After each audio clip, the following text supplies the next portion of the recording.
ఎందుకు బటన్ నొక్కలేకపోతా ఉన్నాడు? ఎందుకంటే బటన్ నొక్కితే ఏం రాదు కాబట్టి. అందుకే నేను బటన్ నొక్కలేకపోతున్నాను. డబ్బు మీద వ్యామోహం లేదు కాబట్టి, పేరు మీద కాంక్ష ఉంది కాబట్టి, చరిత్రలో నిలబడిపోవాలన్న తపన ఉంది కాబట్టి, ప్రతి ఇంట్లో నా ఫోటో ఉండాలన్న ఆరాటం ఉంది కాబట్టి 2,73,000 కోట్ల రూపాయలు బటన్ నొక్కిన డీబీటీ. లంచం లేని పాలన ఎక్కడైనా జరిగింది అంటే వైఎస్ఆర్సీపీ ప్రభుత్వ హయాంలో అని చెప్పి గర్వంగా గొప్పగా కూడా చెప్పగలుగుతాం.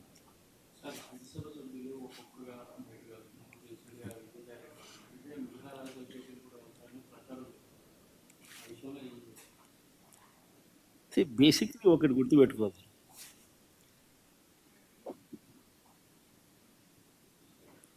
పదకొండు మంది మాకు రాజ్యసభ సభ్యులు ఉన్నారు. పోయిన వాళ్ళు ఎంత? ముగ్గురు పోయినారు. సాయి రెడ్డితో కలుపుకుంటూ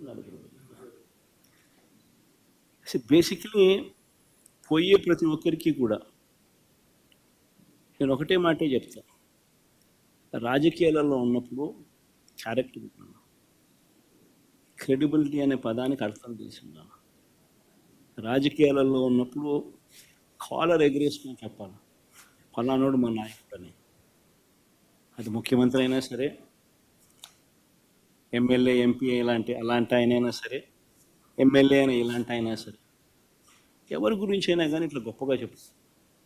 కానీ మనమంతటి మనమే ప్రలోభాలకు లొంగో, భయపడో, ఏదో కారణం చేత మనమంతటి మనమే మన వ్యక్తిత్వాన్ని, మన క్యారెక్టర్ని, మన క్రెడిబిలిటీని మనం బలంగా పెట్టి మనం కాంప్రమైజ్ అయ్యి అటువైపు మనం పోతే మన గౌరవం ఏంది,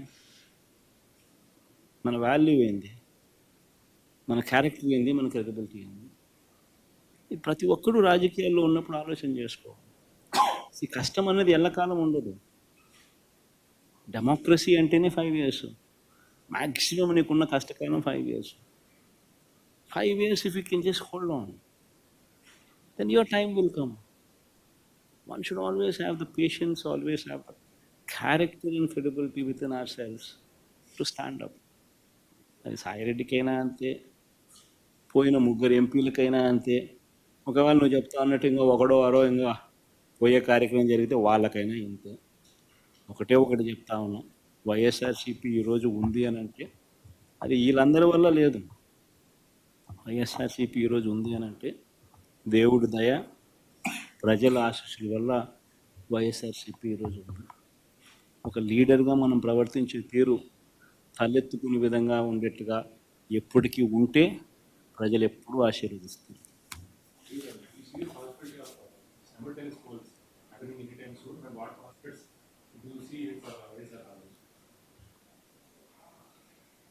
You have seen this, the regime of TDP in these 9 months. I've given a detailed presentation. Do you think anybody would vote for him? I'd appreciate if you would vote for him. Sir, you've talked about how Jagan 1.0 and what all has done. Jagan 2.0 is what you're pitching. Yesterday, Andhra Pradesh IT Minister allocation says 1.0, we saw the results public gave to Jagan. What do you expect 2.0 to come out of? Your response on this? It's exactly. I mean, whatever I had spoken to you, whatever I had spoken to, was yesterday telecasted. The message was also very clearly told, but very clearly communicated yesterday. So the most important thing is, I had given a detailed presentation today, and you have been a witness to that presentation. Now you tell me whether it is Lokesh or whether it is Chandrababu Naidu or whether it is Pawan Kalyan or Yallaya or Punnaya. Why would anybody vote for you? People would only vote for you only when you stand up to your word. Only when you fulfill what you have spoken in your own manifesto. You have given a word to the people. You have communicated that you will do so many things to people. You have spoken about Super 6, you have spoken about Super 7. Now, if you were to not deliver whatever you had spoken, would it not be treated as betrayal by the people? And if such betrayal is done by somebody, and yet that somebody has the audacity to speak these words that you have just spoken, And I only say it's only mere arrogance. And ultimately, people will teach them a lesson. So the Higher Education Ministry also recently, in the ACER report that came out, it has been said that the last 5 years there hasn't been much development in a higher education and education department in Andhra Pradesh. Several students have been lacking as well. This the TDP is alleging as a lapse in YSRCP governance, because of which the students were unable to reach their full potential. ASER report usually, what was this ASER report? When did it come out? When did they do the survey? I think they did it in December. December which year? 2024. Then, from June to December, is it not good enough period for somebody to ruin the education system? You should ask yourself the same question.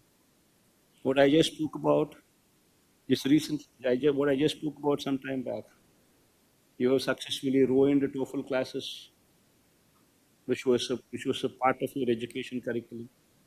From the third class itself, as a period, it was given to the children. You have removed it. You have successfully removed English medium. You have successfully removed CBSE. You have successfully stopped Nadu Nedu. You have successfully stopped a distribution of tabs. When you yourself successfully since June till now have successfully been doing all these things, and if somebody were to come to your classrooms in December after successfully ruining everything what has been put forth on a platter, then obviously what would the outcome be? See, all these things are all manipulative figures. So BJP is making allegations that during your regime, central schemes funds were transferred to the welfare schemes which were on your name for your own promotion. What's your say on that? Ashish, you cannot do that. Ashish, you can't do that. In fact, if you're part of governance, you would yourself know that nobody has the authority to divert any such central government funds from one scheme to another scheme. You can't do it. Within 21 days, if you were to not restore the balance, there is going to be a penal amount what the central government would charge. And not only that, further funds will be stopped. So, that being the case, nobody can do whatever you're trying to say that somebody has done. It cannot happen that way. No diversion of funds can take place. In fact, this system came into existence during the last 5 years itself.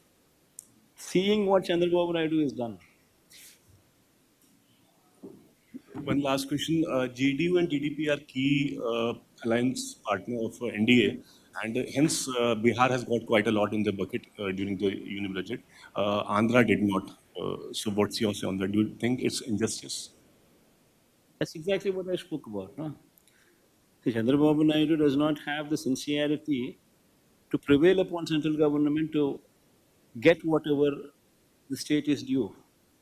That is the problem with Chandrababu Naidu. Whereas Nitish Kumar has more of such sincerity within him, and he is ensuring that his state benefits. See, until unless you ask, nobody is going to give. This man never asks anything.